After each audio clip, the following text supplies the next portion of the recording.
कि ये बिल और ये कानून शायद 2029 में लागू ना हो पाए, ये 2032 तक हो, लेकिन मोदी है तो मुमकिन है कि नारी शक्ति वंदन अधिनियम 2029 के लोकसभा चुनाव में ही लागू हो जाएगा।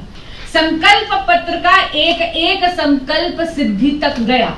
जब कहा कि भव्य राम मंदिर बनवाएंगे तो उसको बनवाया, धारा 370 हटाने की बात करी, वो वादा करा जनता से तो उसको करा। नारी शक्ति वंदन अधिनियम 2023 में पास हुआ और आदरणीय प्रधानमंत्री जी का जब 2014 में हमारे बीच में देश के प्रधानमंत्री के रूप में आना हुआ तो उन्होंने सबसे पहले एक नारा दिया था, सबका साथ सबका विकास। और इसी नारे को सक्षम रूप से बढ़ाते हुए प्रधानमंत्री जी ने देश की बहनों को, देश की बेटियों को एक अलग तरह का वातावरण दिया जिसमें सामाजिक, आर्थिक सुरक्षा, इन तीनों पहलुओं पर उन्होंने महिलाओं के लिए आगे बढ़कर काम किया। और उसी का आज ये नतीजा है कि देश में महिलाएं पूर्णतः आज़ादी की तरफ बढ़ते हुए वो नेवी के अंदर, एयरफोर्स के अंदर, एनडीए कमीशन में सब में अपनी परफॉर्मेंस दिखा रही है।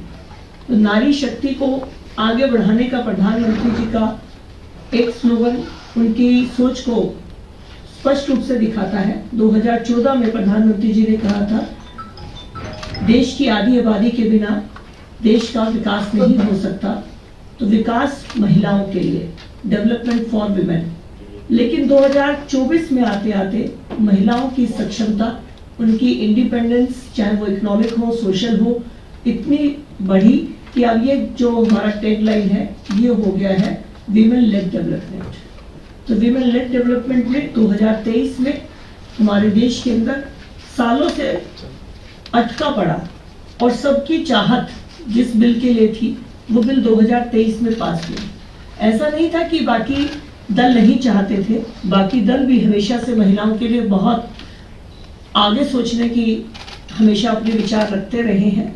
और 97 में, 98 में, 2008 में भी ये बिल आया और 2010 में राज्यसभा में पास हुआ। तो ये बिल सभी दल के, हमारे सभी राजनीतिक दल चाहते थे कि महिला आरक्षण होना चाहिए, लेकिन किसी न किसी कारण से कोई ना कोई व्यवधान इसके अंदर आता रहा। लेकिन हम सब सौभाग्यशाली रहे कि सभी दलों ने मिलकर इसको 2023 में नारी शक्ति वंदन अधिनियम के रूप में पेश कर दिया, पास कर दिया।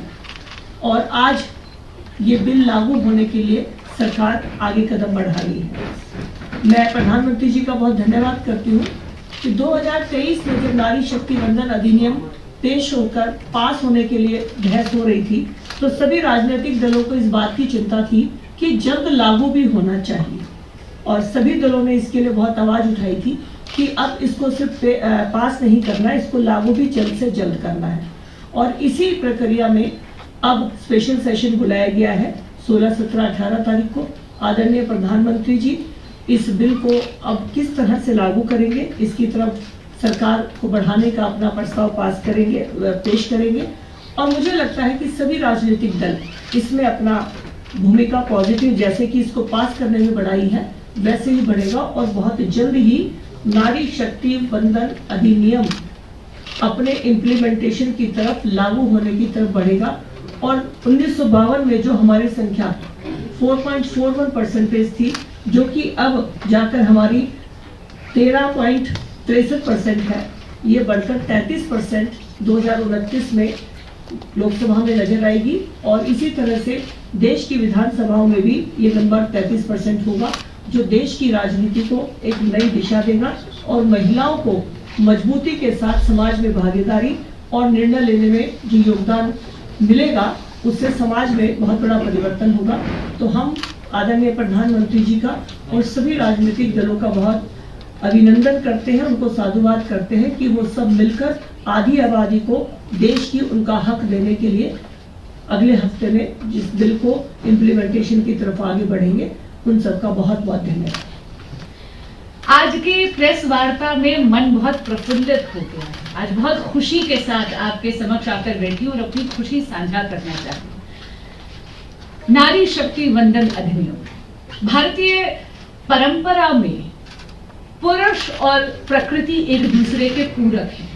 हमारी संस्कृति तो अर्धनारीश्वर वाली है, यानी हमारे यहाँ लैंगिक समानता एक नया कॉन्सेप्ट नहीं है, लेकिन कहीं ना कहीं समाज में एक ऐसा अपभ्रंश हुआ कि नारी जो स्वयं सृजन करता है, नारी जो माता के रूप में हर व्यक्ति की पहली गुरु है, वो अगर वोटर टर्नआउट में देखे तो आज के दिन, खास करके अगर मैं आपको आंकड़े बताऊं 2024 में, तो वहां पे विमेन वोटर की परसेंटेज मेन के मुकाबले ज्यादा रही है। लेकिन कहीं ना कहीं विमेन का जो प्रतिनिधित्व है राजनीतिक क्षेत्र में, वो शायद हमारी डेमोग्राफी को दर्शाता नहीं। मैं कुछ आंकड़े आपके समक्ष रखना चाहूंगी। अगर आप देखेंगे तो 2024 के चुनाव में महिलाओं की संख्या थी 65.8%. In comparison, men who voted, the percentage was only 65.6%. यानी महिला वोटर टर्नआउट ज्यादा था। लेकिन आज अगर हम भारत में देखें तो संसद में महिलाओं का प्रतिनिधित्व केवल 13.6% है। It is only 13.6%। और ये ग्लोबल एवरेज से कहीं ज्यादा कम है। ग्लोबल एवरेज में लगभग मोटा मोटा 27% जो रिप्रेजेंटेशन है अक्रॉस द ग्लोब मिलता है। मैं बहुत धन्यवाद करती हूं आदरणीय प्रधानमंत्री श्री नरेंद्र मोदी जी का कि उन्होंने 27 बरस पुराना विघ्न जो विमेन रिजर्वेशन में यानी महिला आरक्षण में पड़ा हुआ था उसको हट लिया और सर्वसम्मति से सितंबर 2024 में नारी शक्ति वंदन अधिनियम पारित हुआ। लेकिन इस बिल में एक क्लॉज था जो इसको जनगणना के साथ जोड़ता था। जनगणना के बाद होना था परिसीमन और परिसीमन के बाद ये बिल जो है ये लागू होना था। वर्तमान स्थिति में ऐसा लग रहा था कि ये बिल और ये कानून शायद 2029 में लागू ना हो पाए, ये 2032 तक हो। लेकिन मोदी है तो मुमकिन है और नरेंद्र मोदी जी की कथनी और करनी में अंतर नहीं होता। जो जो कहा वो किया। संकल्प पत्र का एक एक संकल्प सिद्धि तक गया। जब कहा कि भव्य राम मंदिर बनवाएंगे तो उसको बनवाया। धारा 370 हटाने की बात करी, वो वादा करा जनता से तो उसको करा। अब प्रधानमंत्री श्री नरेंद्र मोदी जी ने इस देश की मातृशक्ति से ये वायदा करा था that the 18th Lok Sabha is the last Lok Sabha where women will be underrepresented. कि नारी शक्ति वंदन अधिनियम 2029 के लोकसभा चुनाव में ही लागू हो जाएगा।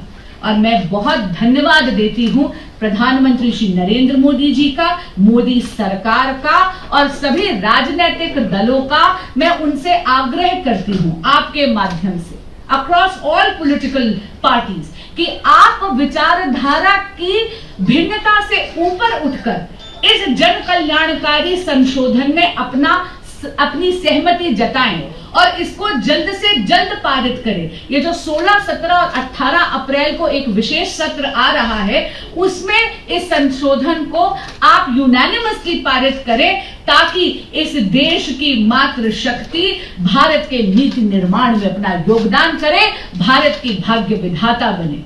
और जो राजनीतिक दल आनाकानी कर रहा है उसको भी आपके माध्यम से चेताना चाहूंगी और बहुत विनम्रता से कहूंगी, नारियों का विरोध करेंगे तो आपको उनके आशीर्वाद से आप वंचित रह जाएंगे। इसलिए आपके माध्यम से प्रत्येक राजनीतिक दल से इस मंच से मैं आग्रह करती हूं, पुनः प्लीज पॉलिटिकल डिफरेंसेस से ऊपर उठकर राष्ट्र सर्वोपरि मानिए और नारी शक्ति वंदन अधिनियम में अपनी सहमति जताइए। Vote for this constitutional amendment. एक और नंबर आज आप सबके सामने रखना चाहूंगी। एक मोबाइल नंबर है, कृपया उसको नोट कर लीजिएगा। उसको हिंदी और अंग्रेजी दोनों में पढ़कर सुनाऊंगी।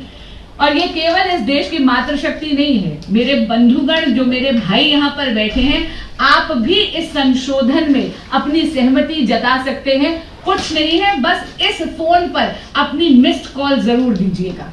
ये नंबर है 9667173333। आप देख रहे होंगे कि पीछे हमारे बैकग्राउंड में भी लिखा हुआ है। पुनः कहती हूँ 966 7173333। और अभी मंचासीन अभी सभी बहनों से कहती हूं, अपने अपने फोन उठाइए। दीदी मेरा फोन आपके पास है। और आइए मिलकर अभी इस पर मिस्ड कॉल देकर अपनी सहमति जताएं।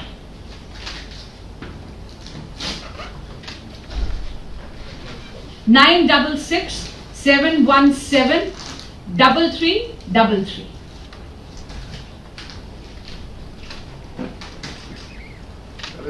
एक मिनट।